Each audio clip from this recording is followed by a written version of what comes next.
Do you ever open up your TradingView chart and think, what the heck am I looking at? If your chart looks something like this and you want to get it back to the default settings, follow these easy steps. Let's start first with our indicators. If you go into whatever indicator you have on your chart, click on the gear icon, go back to default in the style section. Reset settings will take this back to the way it is supposed to look on a default global chart. The same can be done by right-clicking on your trend lines as well, going down to settings and going down to default as well. If you want to remove everything that's drawn on your chart, the easiest way to do that is to go in the left-hand corner at the bottom, the little trash can. Oscar the Grouch is going to remove 2 drawings and 2 indicators from you, just like this. Boom. And to get rid of all this yellow crappy text and the weird candlesticks, there's a couple options. If this works for you, great. If it doesn't, there's a default option you can fall back on. The first one being, you can go up to your templates here at the top. You can go load layout. And sometimes if you delete this layout, you will then be able to load a new chart.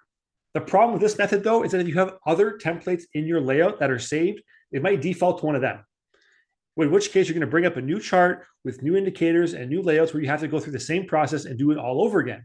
Instead, what you can do is this. You can take a chart like this and simply go up to the gear icon in the top right-hand corner, click there, go down to the bottom left here at template, apply defaults, and boom, boom, you are back in action. And if you do want to go back and create a chart like we just had, no judgment for me. It's all about what makes it easiest for you to read the information. You can go in, right-click, settings, appearance. If you change the gradient, that's going to be your background. You can change it to light. You can change it to dark. You can change it to purple or pink if you want to. You can change the text color and size. All that different stuff is there for you. And again, if you don't like what you see, click that gear, click the template, apply defaults, and boom, boom, you are good to go. Thanks for checking in, everybody. Appreciate you. Catch you on the next one.